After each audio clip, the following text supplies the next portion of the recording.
Bon, écoutez, la présentation étant faite, je vais d'abord vous remercier. Donc déjà, vous souhaiter bonjour à toutes et à tous. Nous sommes en fin d'après-midi, mais vous êtes en début de journée, donc encore bonne journée. Et tout d'abord, je voulais remercier les organisateurs de cet événement de nous avoir fait l'honneur de nous inviter à prendre la parole sur les maladies de la pomme de terre avec mon collègue Pierre. Donc c'est vraiment une belle opportunité de discussion entre nos deux communautés scientifiques qui travaillent sur la pomme de terre de chaque côté de l'Atlantique. Comme vous l'avez dit, on va parler. On a un petit problème pour le partage de l'écran. C'est pas grave, je vais continuer. Pour le temps de parole, donc vous l'avez vu dans le programme, on va parler vous l'avez dit, on va parler de trois maladies. Donc, d'arthrose, alternariose et mildiou. Voilà, ça arrive. Parfait. Merci, Pierre. Donc, compte tenu de la présentation de Sébastien à l'instant, je vais commencer par parler de la d'arthrose. Comme ça, le sujet est tout frais puisque Sébastien vient d'en parler pendant une demi-heure. Ensuite, j'enchaînerai avec l'alternariose et puis je passerai la parole à mon collègue Pierre donc sur le mildiou qui, compte tenu du contexte de votre année 2023, sera la principale partie de notre intervention. J'espère que ça ne sera pas trop frustrant sur les deux autres maladies de passer quand même assez vite. Voilà. Donc tout d'abord, alors je crois qu'on a des questions à poser dans Mentimeter, si je me souviens bien. Alors je ne sais pas comment ça peut se lancer, sinon j'enchaîne et puis on les posera plus tard.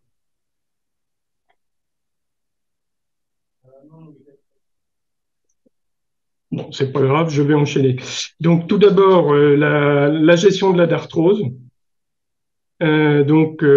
Sébastien l'a dit, c'est une maladie qui est liée enfin due à Cholétotrichum cocodes et qui alors pour nous en France, c'est surtout une maladie qu'on appelle une maladie de présentation des tubercules et donc qui affecte principalement les tubercules sur le marché du frais, c'est-à-dire les pommes de terre qui se vendent pour cuisiner à la maison. Et donc, elle fait partie d'un trio de parasites de présentation des tubercules, comme on appelle ça, donc d'arthrose, gale argentée, donc Helminthosporium solani, et rhizoctone brun, donc Rhizoctonia solani. Voilà, bon, je ne vais pas insister énormément sur cette diapositive, Sébastien l'a présentée, donc des symptômes, oui, tu peux revenir s'il te plaît. Voilà. Des symptômes qui touchent tous les organes de la plante, racines, tiges, et donc les tubercules. Donc les tubercules, donc c'est les deux photos en haut à droite, donc qui donnent des taches non pas argentées, mais plutôt brunes, avec des points noirs qui sont les microsclérotes, Sébastien l'a dit. Et ce qui nous importe surtout en France, c'est de bien identifier cette maladie par rapport à la gale argentée sur tubercule. C'est ce qu'on voit en bas sur un tubercule, donc où on a côte à côte une tache de gale argentée à gauche et une tache de darthrose à droite. Et c'est très important de bien les séparer, même si c'est pas toujours facile, parce que les méthodes de contrôle de ces deux maladies seront totalement différentes. La gale argentée étant principalement transmise par le plan et la darthrose par le sol, en tout cas chez nous en France. Voilà, donc pour ne pas se tromper, donc diapositive s'il te plaît, merci. L'élément clé, donc, c'est bien l'observation pour séparer gale argentée et d'arthrose, l'observation des microsclérotes qui s'appelle aussi acervuli. Donc, ce qu'on propose à nos interlocuteurs français, c'est de mettre des tubercules en chambre humide afin de bien faire sporuler les deux champignons, Helminthosporium et Cholétotrichum. Et quand on regarde à la loupe, là, on ne peut plus se tromper puisque La darthrose qui est en haut montre des petits acervuli et des conidis très caractéristiques sous forme de petits oursins. Voilà.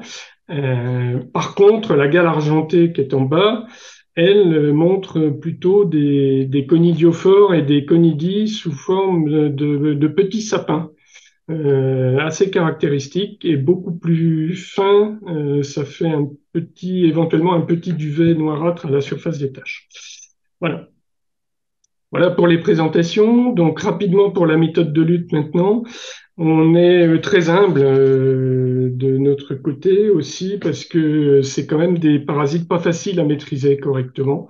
Donc on se borne à avoir l'objectif de limiter les attaques, sachant que l'éradication n'est pas possible. Donc, il y a deux éléments très importants. Donc, dans un premier temps, donc au champ et avant d'arriver au champ, souvent, réduire la quantité d'inoculum présent. Donc, on va y revenir, parce que c'est plus la partie qui nous concerne avec Pierre.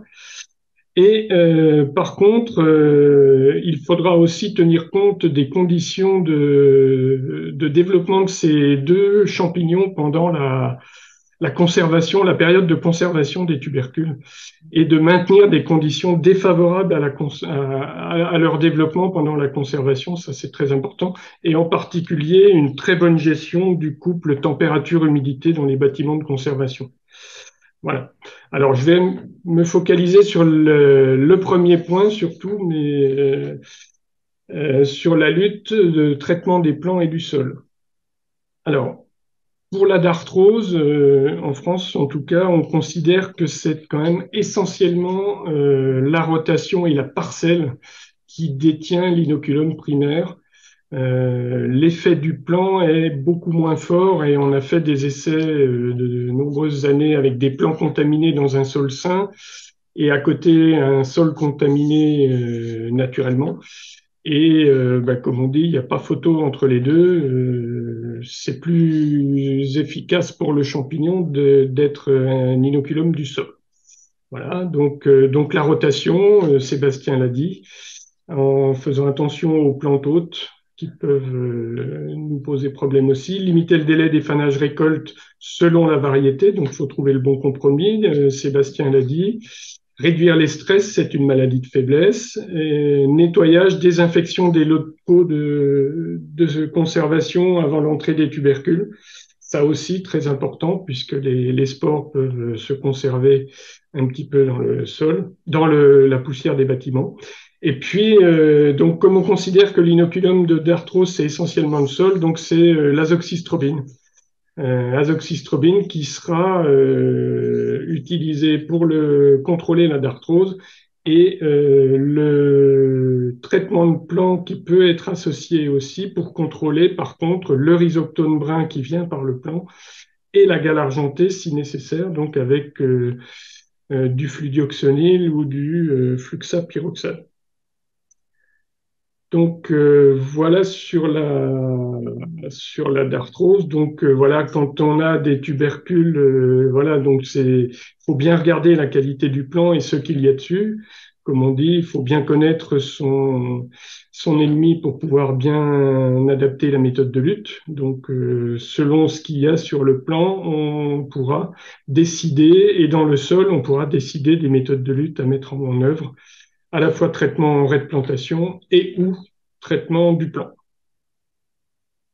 Voilà, je pense que j'en ai terminé sur la darthrose. Ensuite, donc on prendra les questions à la fin, sinon on risque de déborder le temps. Donc je passe sans transition, même s'il y a une petite transition possible avec l'alternariose, c'est que c'est aussi une maladie de faiblesse. Voilà, donc on passe les deux maladies de faiblesse en premier. L'alternariose. Alors, ce qui est très important là aussi, c'est de bien identifier les symptômes qu'on a sur le feuillage et qui peuvent être très très diversifiés. Donc, vous voyez sur cette diapositive, on a des photos de taches brunes parce que l'alternariose est souvent nommée maladie des taches brunes, dont on dirait bien, on serait tenté de dire qu'elles sont dues à l'alternariose, en tout cas pour certaines. Et puis finalement, avec des analyses, on s'aperçoit que tu peux dire que en fait, ben, finalement, il y en a au moins 4 sur les 5 qui sont pas de l'alternariose, c'est sûr, puisque ça peut être des frottements de feuilles les unes sur les autres, ça peut être des carences nutritionnelles, ça peut être beaucoup de choses physiologiques et ou des brûlures dues au soleil, au coup de chaleur ou des brûlures d'ozone qui sont assez fréquentes aussi dans les périodes de canicule. Enfin, tout un tas de phénomènes physiologiques, y compris la sénescence d'ailleurs, qui font que on peut confondre très facilement et qu'en plus, l'alternariose s'installe fréquemment sur ces plantes affaiblies. Alors, pour être sûr de ce que l'on observe, eh bien, on propose aussi aux producteurs de faire une mise en chambre humide. C'est ce qui est en haut. On vous donne l'exemple d'une bouteille, une petite bouteille, un petit peu d'humidité dedans, et on met une feuille dedans, on laisse 24-48 heures, et après on observe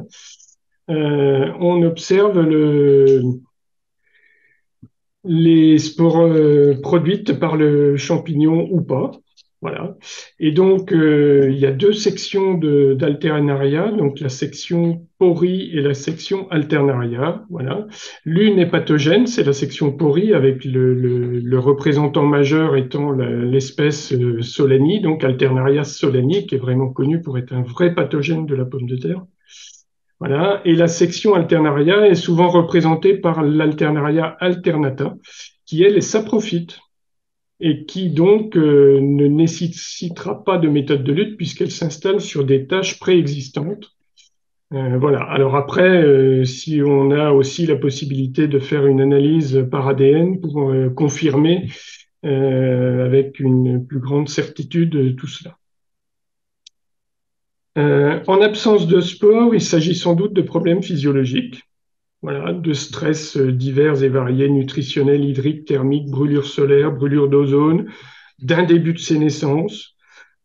Si la présence est uniquement des spores de la section alternaria, donc là, il n'y a pas à intervenir puisque c'est un saprophyte qui ne pose pas de difficulté sur le feuillage sain. Et on s'aperçoit qu'en fait, entre des tâches où il n'y a pas de production de spores et des tâches où il n'y a que alternaria alternata, ça représente environ 65%, 2/3 des tâches qui ne sont pas de l'alternaria solani et qui n'ont pas besoin donc d'être contrôlées par un fongicide, ou en tout cas le fongicide sera inefficace. Voilà. Tu peux passer, s'il te plaît. Alors, sur cette, voilà, des symptômes sans agent pathogène.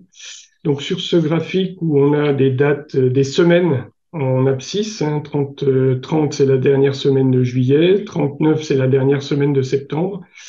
Voilà. Et donc, l'incidence, enfin, la sévérité plutôt de taches brunes sur le feuillage. Et on s'aperçoit que sur les 4 essais là, sur notre station expérimentale de Picardie, nous pouvons voir que jusqu'à fin août, début septembre, on a des taches sur le feuillage qui sont entre 0, 10, voire 15, 20% de sévérité, donc de feuillage détruit par ces taches brunes.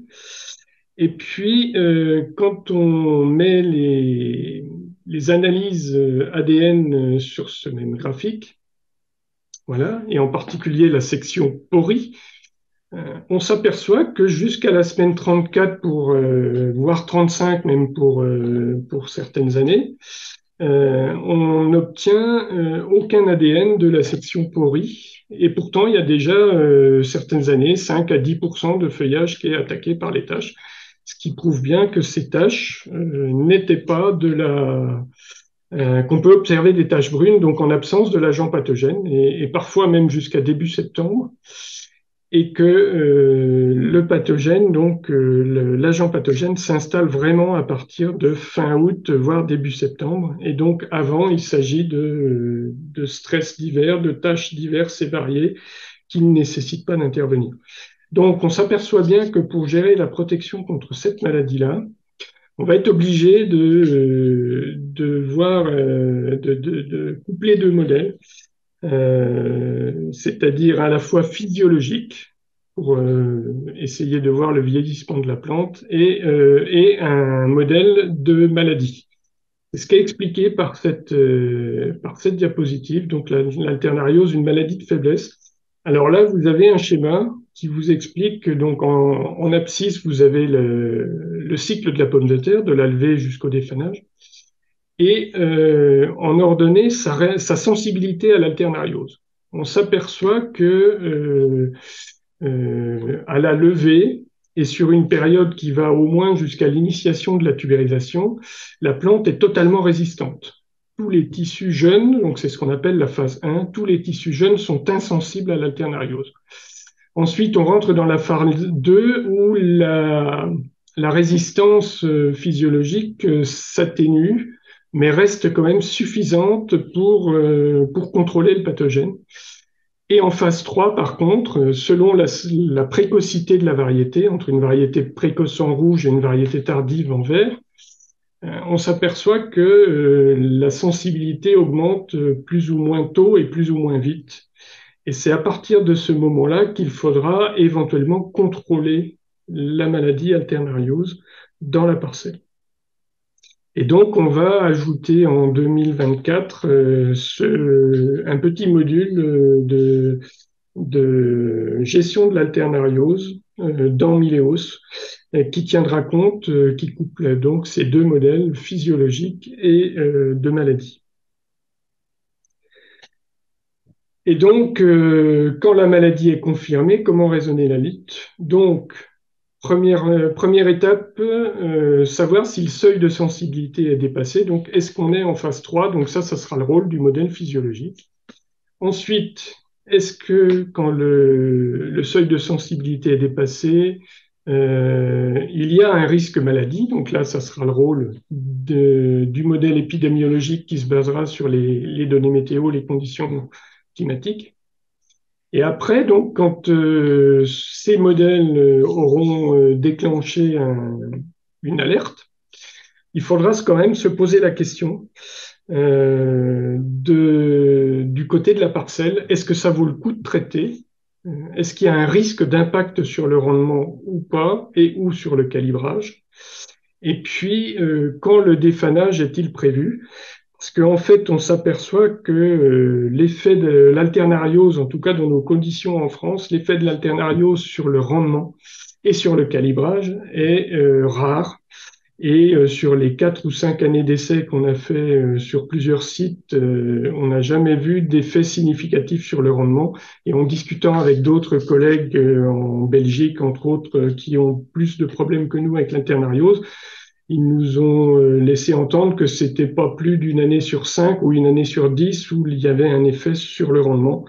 Et donc, il faut vraiment terminer le raisonnement par le risque d'impact sur le rendement et le calibrage avant de déclencher un traitement sur cette maladie-là. Donc voilà comment on raisonne la protection contre l'alternariose en France et en Europe plus généralement. Voilà, alors je vais peut-être passer la parole maintenant à Pierre Dereau qui va, lui, vous parler de milieu. Merci Denis. Euh, Bonjour à toutes et à tous, j'espère que vous m'entendez bien. On va donc passer à la maladie qui nous préoccupe le plus chez nous en France et j'ai cru comprendre que euh, vous aviez aussi quelques soucis de mildiou plus récemment. Donc tout d'abord un léger contexte sur la production de pommes de terre et la situation du mildiou en France. Donc on a une production assez importante de pommes de terre qui recouvre plus de 150 000 hectares, donc c'est-à-dire 370 000 acres. C'est une production aussi très concentrée. deux tiers de la production se situe dans la région Hauts-de-France, donc au nord de Paris, dans le nord de la France, à la frontière de la Belgique. Et la majorité des variétés cultivées sont sensibles, voire très sensibles au mildiou, ce qui engendre une protection chimique nécessaire et assez conséquente. Environ 12 à 13 traitements fongiques sont réalisés par an pour lutter contre cette maladie. Mais cependant, on a aussi un objectif gouvernemental de réduire l'usage des pesticides, notamment pour des raisons de santé publique et de toxicologie sur l'environnement. Donc on va essayer de protéger notre culture de pommes de terre tout en réduisant l'impact négatif des fongicides appliqués contre le mildiou. Pour cela, on a l'approche de protection intégrée, donc c'est-à-dire utiliser tous les leviers qui sont à notre disposition pour lutter contre une maladie. Et on va les utiliser dans un ordre précis. Tout d'abord, on va faire de la prévention, de la prophylaxie, pour éviter l'entrée de la maladie sur la parcelle. Il vaut mieux prévenir que guérir, hein. C'est comme en santé humaine. Et aussi réduire les conditions et les facteurs de développement de la maladie. Donc pour ça, on peut par exemple s'appuyer sur les variétés, la génétique, sur la rotation aussi. C'est très important. Ensuite, une fois que ça c'est fait, on va plutôt s'intéresser à des méthodes de diagnostic ou utiliser des outils d'aide à la décision, des OAD, pour prévoir le risque, reconnaître la maladie, même anticiper ce risque, savoir si dans les prochains jours la climatologie sera favorable ou non au développement de la maladie.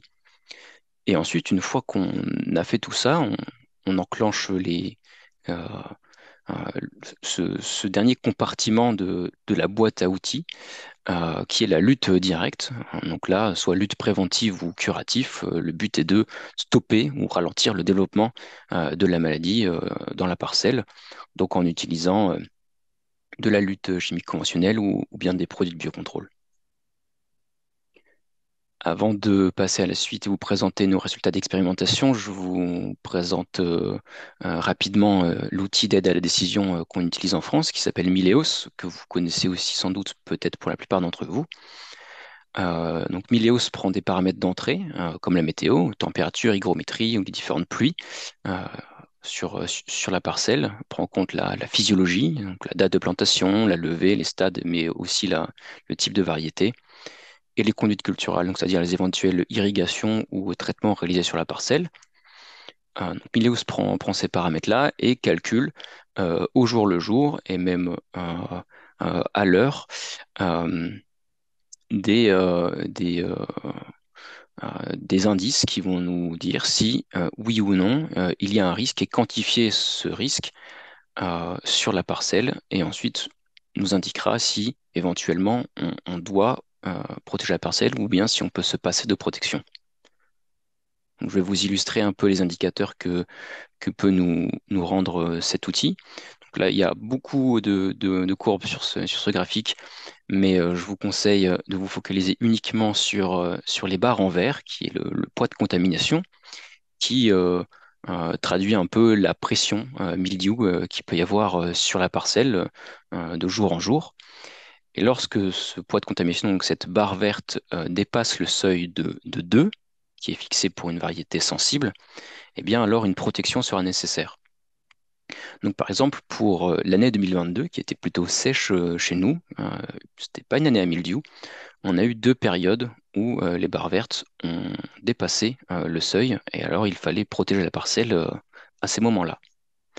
Si on compare l'année 2022 plutôt sèche à l'année qui vient de se terminer, 2023, qui elle était un peu plus propice au mildiou, on a eu plusieurs phases qui sont représentées. Je vous mets les cercles bleus, où le seuil a été dépassé. Donc on a dû protéger la parcelle à plusieurs endroits, mais vous voyez par exemple que le mois de juin ou bien le mois de juillet était finalement peu propice au mildiou et qu'on pouvait quand même se passer de protection fongique pendant ces périodes défavorables.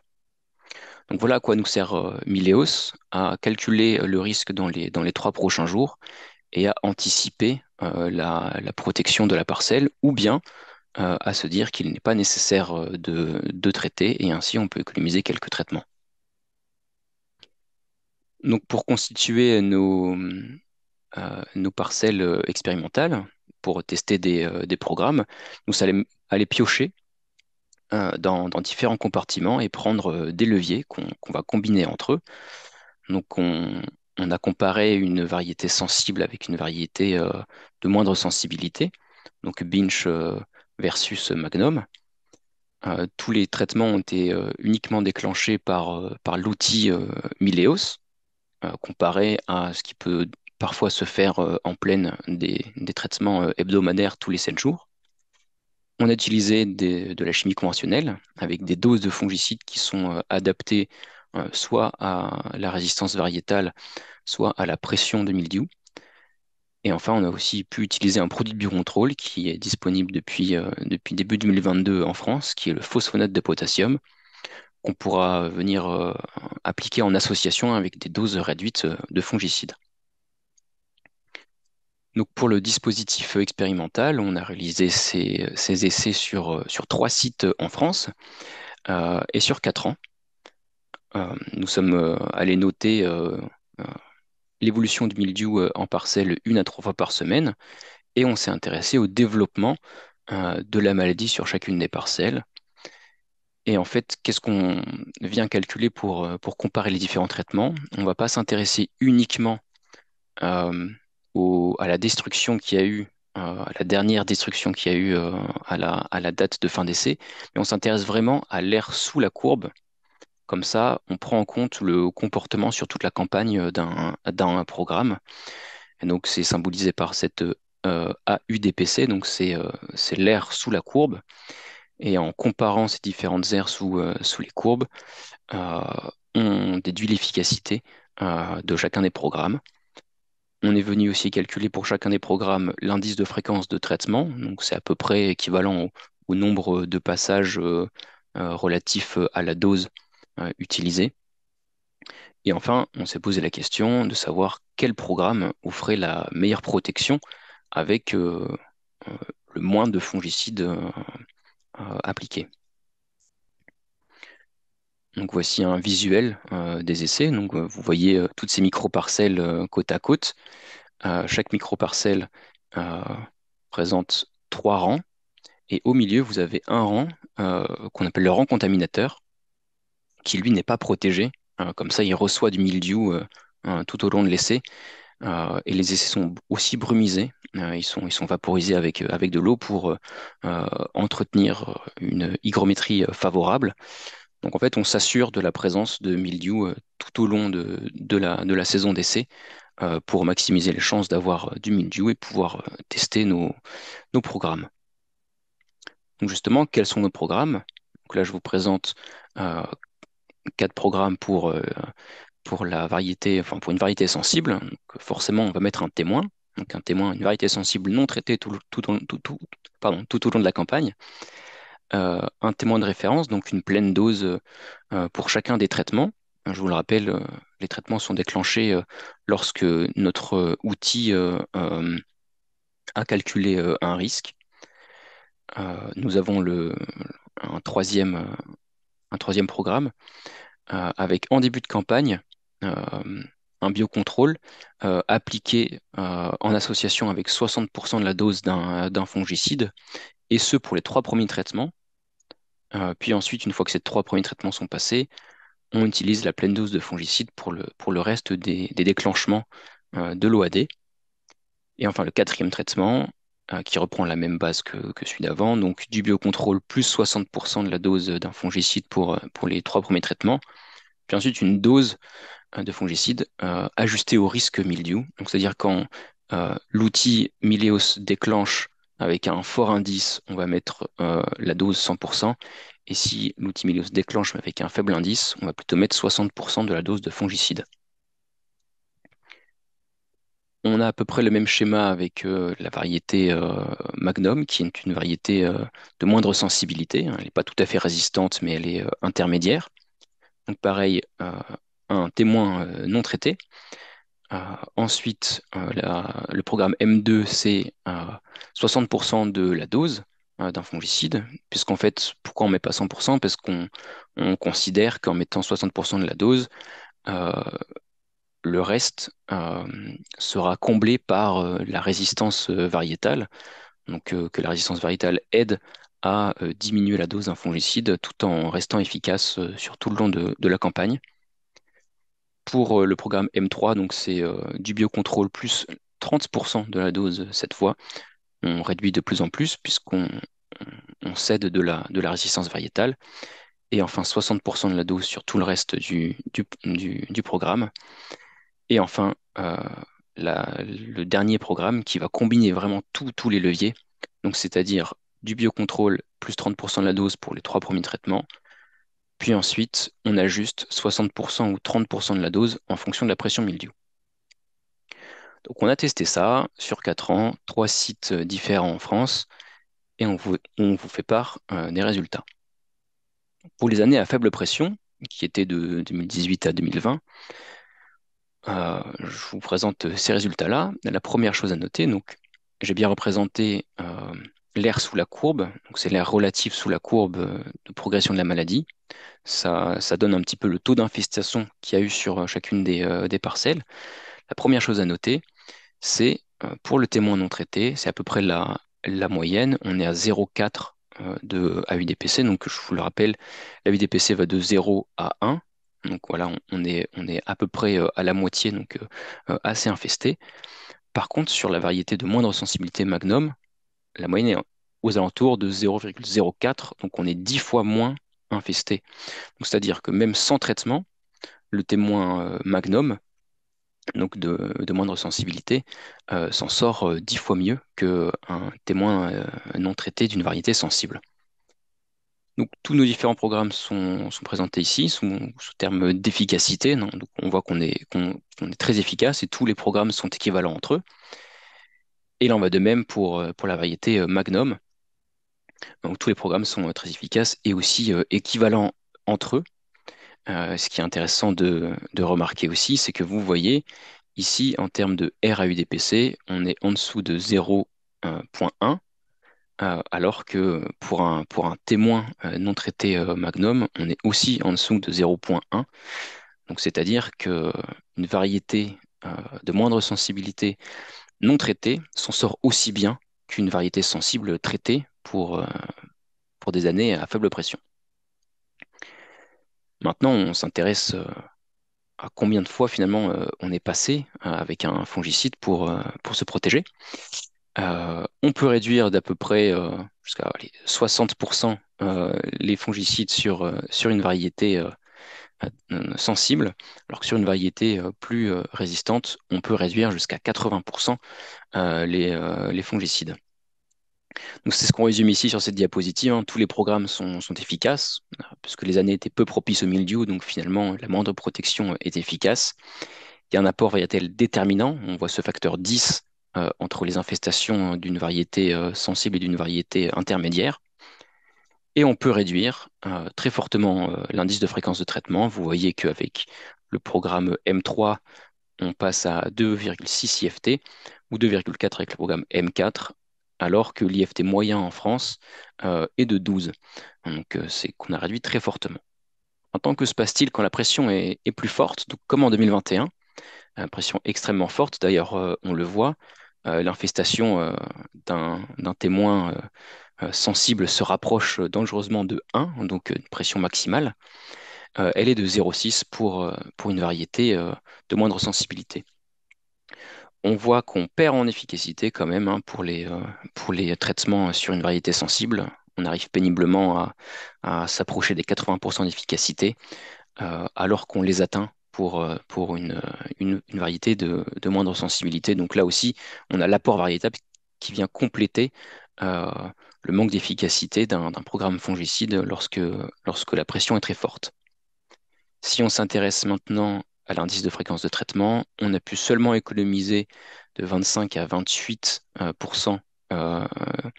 de fongicides, alors qu'on arrive entre 46 et 60% de réduction de l'usage de fongicides, même en forte pression. avec une variété intermédiaire. Encore une diapositive de conclusion, hein, donc pour dire que finalement, euh, là aussi, dans les années à forte pression, on voit cet apport déterminant de la tolérance variétale.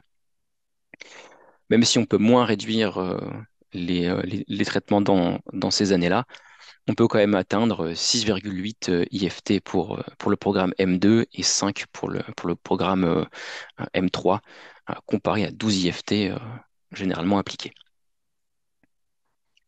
Pour vous illustrer un petit peu cet apport variétal, je vous ai représenté ici l'évolution de la destruction du feuillage euh, pour un témoin sensible, donc c'est la courbe en bleu, et la destruction sur un témoin intermédiaire non traité. Et on voit en fait qu'il y a eu 26 jours d'écart entre ces deux épidémies, euh, alors que les deux variétés étaient plantées à la même date et vraiment côte à côte dans l'essai. Euh, donc on voit ici que une variété de moindre sensibilité chope le mildiou 26 jours plus tard par rapport à une variété sensible. Donc c'est autant de jours qui peuvent être valorisés pour économiser des traitements. Pour que ce soit plus visuel, on a mis quelques photos. Donc vous voyez à la même date une variété sensible qui est totalement détruite. Donc là, on est début août en France, donc une variété sensible totalement détruite, alors qu'une variété intermédiaire tient bien la route. Et vous voyez d'ailleurs que on a ces rangs contaminateurs qui sont totalement détruits. Les rangs contaminateurs, donc il y a des variétés sensibles dedans. Et vous voyez que même en forte pression avec du mildiou juste à côté, la variété de moindre sensibilité tient bien la route. Mais finalement, cette variété de moindre sensibilité, comme elle n'est pas totalement résistante, elle finit par être totalement détruite. Donc c'est la photo sur la gauche que vous voyez. Mais en venant compléter cette protection de la variété euh, résistante, donc par les gènes de résistance qu'elle possède, en mettant un peu de fongicide, donc une demi-dose de mandipropamide plus du phosphonate de potassium, on arrive à très bien protéger la parcelle en se passant d'une pleine dose de fongicide. Donc ce qu'il faut retenir, je pense que vous l'avez compris, le levier variétal est très important. C'est le pilier majeur de la protection intégrée contre le mildiou et aussi contre beaucoup d'autres bioagresseurs. Euh, comme vous l'a dit Sébastien, c'est pas facile de jouer avec ce levier-là parce que les agriculteurs ne choisissent pas forcément la variété qu'ils vont cultiver, puisqu'ils peuvent être sous contrat, par exemple, avec un industriel. Donc le choix variétal, finalement, appartient peu à l'agriculteur, bien qu'il soit extrêmement important. Des produits de biocontrôle comme du phosphonate de potassium peuvent sécuriser des réductions de dose, donc venir compléter un manque d'efficacité d'une réduction de dose. Et finalement, en combinant tous ces leviers, hein, donc le levier variétal, déclencher les traitements uniquement lorsque besoin, grâce à Mileos par exemple, ajuster la dose en fonction de la pression et puis compléter avec du biocontrôle, permet une moindre dépendance aux fongicides, tout en étant très efficace pour lutter contre le mildiou. Euh, c'est, Moins de fongicides, c'est aussi moins de développement de résistance vis-à-vis de ces fongicides et surtout moins d'impact sur l'environnement pour une agriculture plus résiliente. Merci pour votre attention et je vous pose quelques questions pour peut-être lancer un peu le débat. Est-ce que vous avez eu du mildiou cette année? Quelle variété cultivez-vous? Est-ce que c'est une variété sensible ou résistante? Et enfin, chez vous, quelle maladie vous cause le plus de problèmes? Est-ce que c'est la dartrose, alternariose, le mildiou? On vous écoute. Merci de votre attention.